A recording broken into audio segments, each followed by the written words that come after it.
that the citizens of the region have the skill sets for more digitally connected future.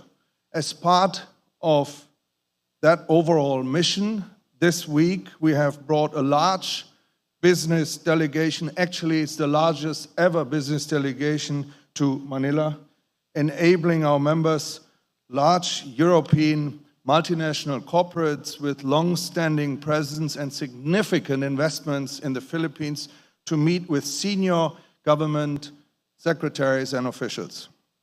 We came out of these meetings, ladies and gentlemen, with a better understanding of the economic and social advances that the Philippines has been making, and discussed what it will take to further the case for more investment from European businesses.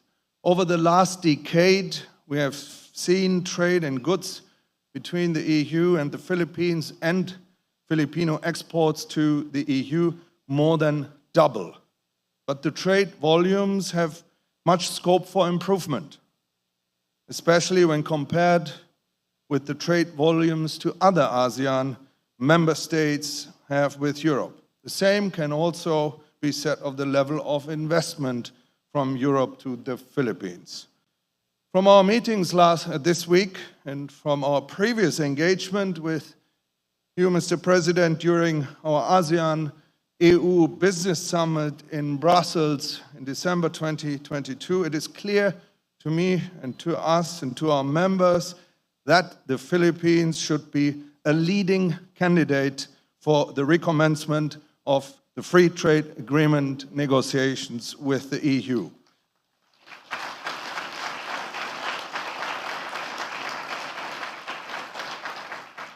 We do believe that such an agreement would bring advantages to both the EU and the Philippines, and from the speech that President Marcos Jr. gave at our summit at the end of last year, we also believe that a free trade agreement could be achieved relatively quickly. This is something which we have communicated to the European Commission very often, and we will continue to do so. That is why we will be in Brussels in June to support Secretary Pascual's visit, where we will help drive home the message that the recommencement of FTA negotiations with the Philippines is in order. Mr. President, you can be sure of our support in this important matter and our commitment to work with our administration on the sustainable economic development of your country. And at the end, allow me a personal thank you to you, Mr. President. I had the honor to sit next to you over lunch at that summit. I told you that we are coming here in May. You said, I will be there, and thank you for keeping that promise. Thank you very much, Mr. President. Thank you, Mr. Chairman. Now may we please invite His Excellency Luc Ferron, Ambassador of the European Union delegation, to give his opening remarks.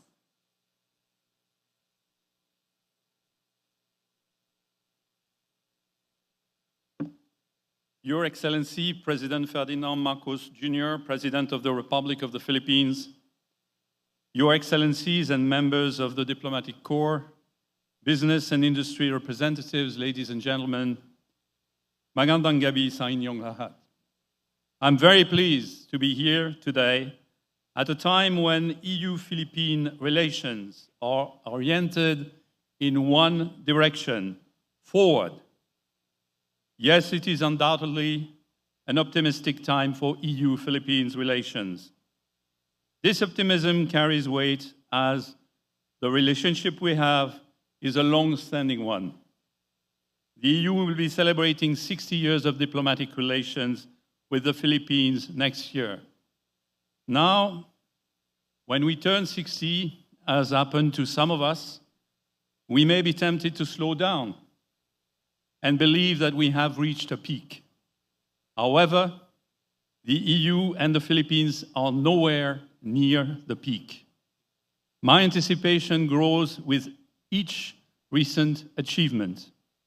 Let me just mention two. The Copernicus Capacity Support Program, the first of its kind in the region, was launched with the Philippine Space Agency. A few weeks ago, there was a decision to prolong the recognition of the certificates issued to Filipino seafarers.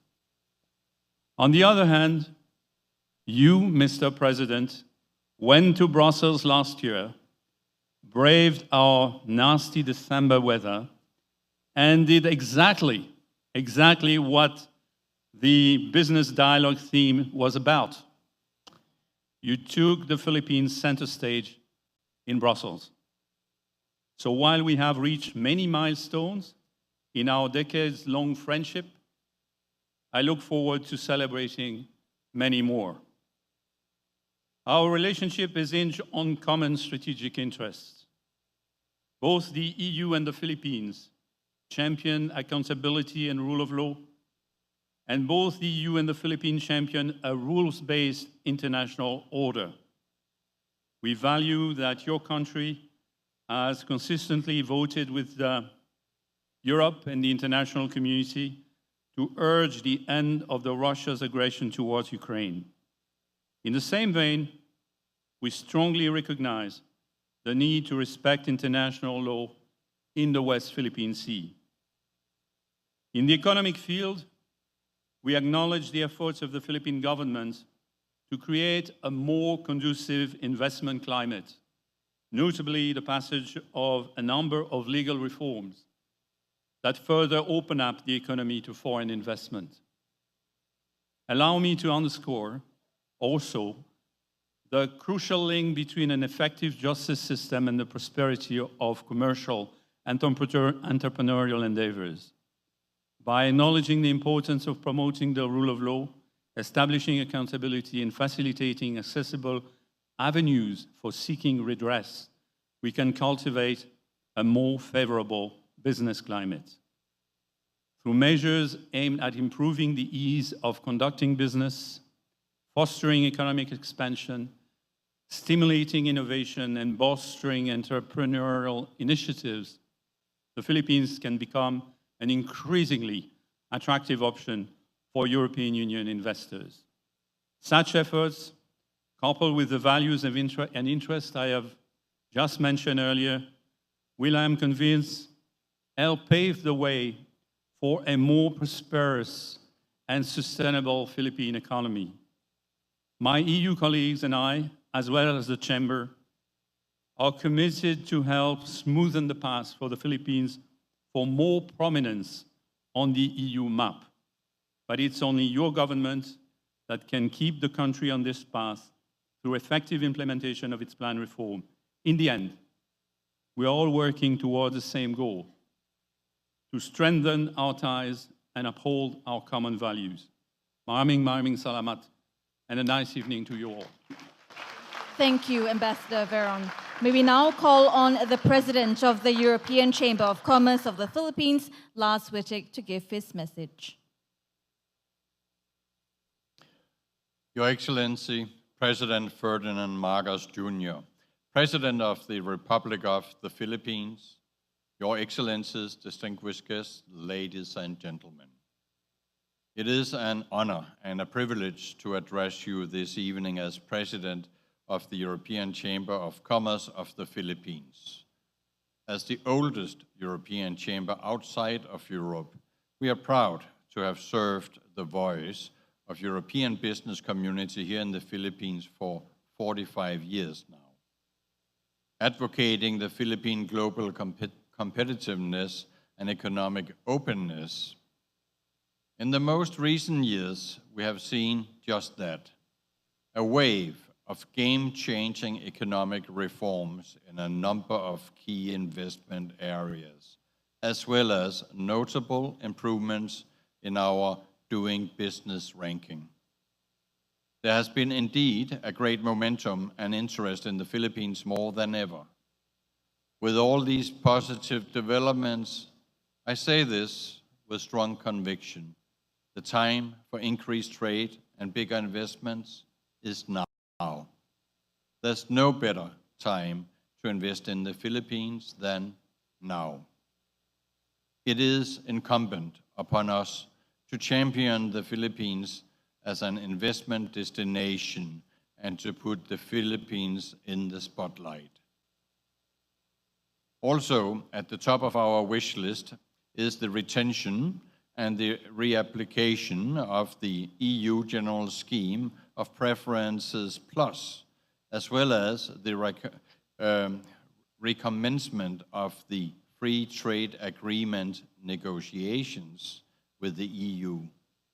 We appreciate that EU-ASEAN Business Council's faith in the Philippines as one of the leading candidates for the conclusion of bilateral EU FTAs. Apart from the benefits of the FTA, we believe that the said measures will support the overall direction of the Marcos administration and our shared goal of a prosperous and sustainable Philippines. Going beyond our trade and economic-related advocacies, the ECCP has also appreciates the 8-point socio-economic agenda of the current administration, which touches on the following: ensuring food security, reducing transport, logistics, and energy costs, accelerating COVID-19 pandemic recovery, ensuring sound macroeconomic fundamentals, creating more jobs by promoting investments, improving infrastructure, enhancing the digital economy, and ensuring a level playing field by strengthening market competition and reducing barriers to entry and limits to entrepreneurship. These in principle are aligned with our Chamber core values and advocacies. With this, let me end my message, Mr. President, by saying that the ECCP commits to continue working with the Philippine government to contribute towards achieving a greener, more inclusive, prosperous, and sustainable Philippines. Thank you. Thank you, President Wittig. At this juncture, may we please call on Executive Secretary Lucas Bersamin to introduce our guest of honor. Ladies and gentlemen, the President of the Republic of the Philippines, His Excellency Ferdinand R. Marcos Jr.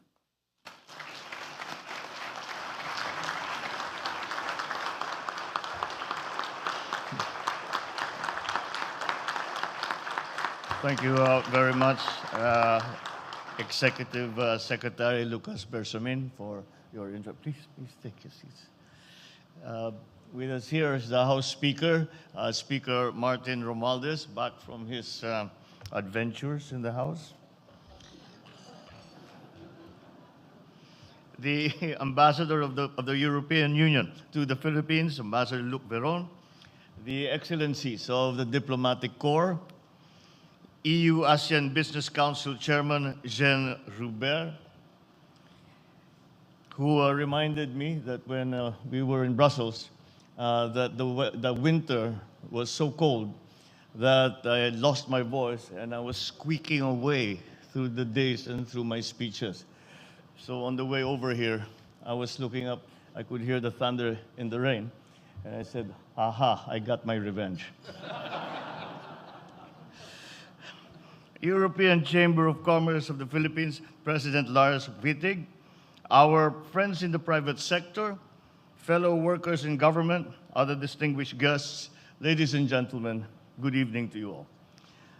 There is a saying that the greatest business deals ever made are done on the golf course. Perhaps this is true, but with a scorching heat index of 40 degrees Celsius here right now, I guess we're better off indoors for now. And let's just add to that the danger of lightning strike as you take your swing. As this evening will prove, we are equally capable of striking good deals here in the cool comfort of this elegant hall. On behalf of the Filipino people, I thank very warmly the EU-ASEAN Business Council and the European Chamber of Commerce in the Philippines for having organized this business dialogue and trade mission trip to the Philippines, which culminates in this lovely gala dinner. I also extend our gratitude to the entire business delegation from the EU, especially the companies that hold operations in the Philippines already, for their plans and investments that directly contribute to our economic development. I hope your visit to the Philippines has been pleasant and enjoyable thus far. Now in its 10th year, this edition of the Business Dialogue holds much promise. The Philippines shows healthy signs of recovery from the economic downturn brought about by the pandemic. We are very proud to have registered a 7.6 GDP growth rate in 2022. It signifies that there is a highly resilient sector of very strong economic activity in the country. Earlier this year, we rolled out our Philippine Development Plan for 2023 to 28, which I approved shortly after the Business Summit in Brussels last December. We put this together from much of the discussions that we had made there, and to hear from our potential investors what it is that they are looking for. And so we put that was a very, very helpful exercise for us to finally come down with our own economic development plan, which is centered on partnerships and, of course, on trade, and even, in this case, looking for non-traditional partners in trade, non-traditional suppliers, non-traditional markets. And this is necessitated by the experience that we have had, where we were complacent in the thought that the suppliers that we were using will always be available for us. Those markets that we sell to will always be open. And that, as we all know, has changed drastically. And that's why there is that very important need to adjust. So forming the base of this transformative plan for our country during this administration is the creation of an enabling environment that shall facilitate the attainment of tangible socio-economic goals for our people. The enabling environment covers vital areas and concerns, especially infrastructure, strategic investments, peace, security and justice, good governance, regulatory efficiency, financial stability, and last but not least, climate resilience. We have already begun implementing strategies along these lines, as well as the beneficial policies and projects that were laid down by my predecessors. We have broadened the range of liberalized businesses and sectors to include public services, retail trade, and renewables, amongst others. We have made our system of corporate taxation more business-friendly, with a lower tax rate and improved mechanism for tax and duties incentives. To facilitate and expedite strategic investments throughout their whole life cycles, express or green lanes are established to integrate streamlining, permitting, and approval processes and remove unnecessary barriers and redundancies. All these bode well for a stronger and more productive relationship between the Philippines and the EU.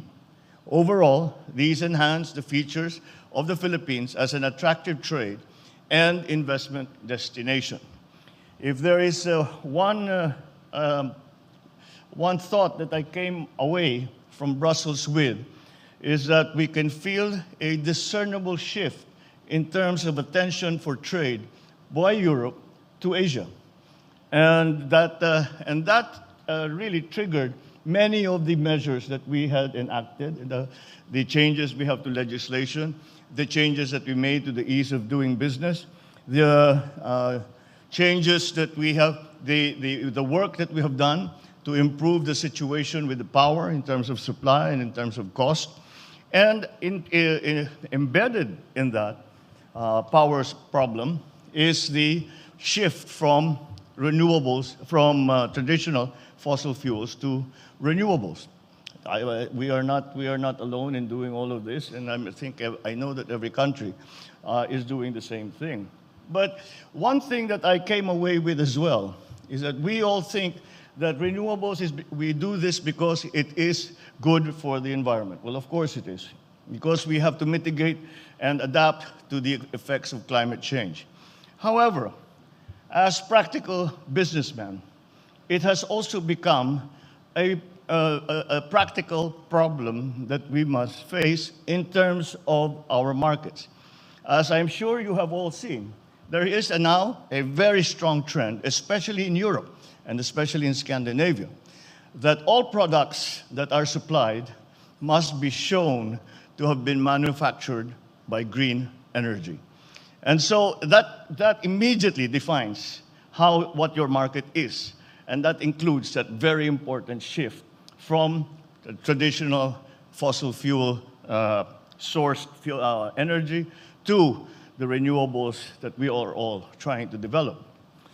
So this solid enabling environment will pave the way for our compliance with vital international obligations as determined by the EU. This condition of compliance will, in turn, guarantee our continued participation in the Generalized System of Preferences Plus scheme. As a result of the GSP Plus, we are optimistic that we shall soon witness a market growth of our MSME sector and our export market in the EU. And also, this will also encourage further foreign investments in our manufacturing sector. With this conducive business atmosphere that we are fostering, I believe that we can all agree that the timing and conditions are now quite ripe for us to solidify the long-standing and historically beneficial trade relations through a bilateral Philippine-EU free trade agreement. A bilateral FTA will be a win-win strategy for both the Philippines and the EU. It promises to achieve mutually beneficial economic goals while maintaining consistency with the EU's core ideals of sustainable development and environment protection, as well as with EU's Indo-Pacific strategy. Hence, I take this opportunity to call upon our friends from the EU ABC and the ECCP to actively advocate for the resumption of negotiations for this purpose, as well as to strive for fair treatment and more beneficial reciprocity. As credible voices of the European business community in the Philippines and the region, the EU ABC and ECCP can help move this thing forward all the way to a favorable conclusion. And if and when that happens, it could very well be the capstone of all efforts to strengthen Philippine and EU relations over the course of the next decades. So, join me as I greet you all once again and welcome you to the Philippines and to once again express my gratitude for the interest that you continue to show in the Philippines. So we now have before us so many opportunities. We now have before us so much potential in terms of growth, in terms of expanding the roles of the EU in ASEAN and, of course, in the Philippines. So thank you once again. Magandang gabi po sa inyong lahat at mabuhay po tayong lahat. Thank you, Mr. President. At this point, may we please request the President to kindly grant us a photo opportunity. May we invite on stage the gala speakers, heads of the organizers, and premium partners.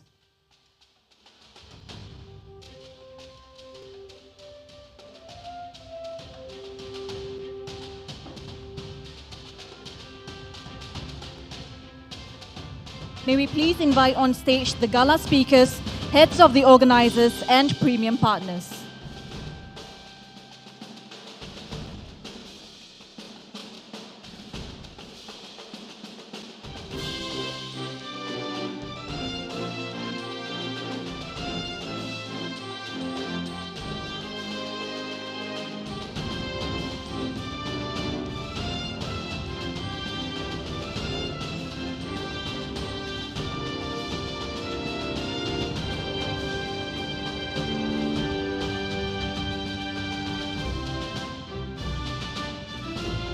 Thank you. Next, may I please invite the European heads of mission on stage.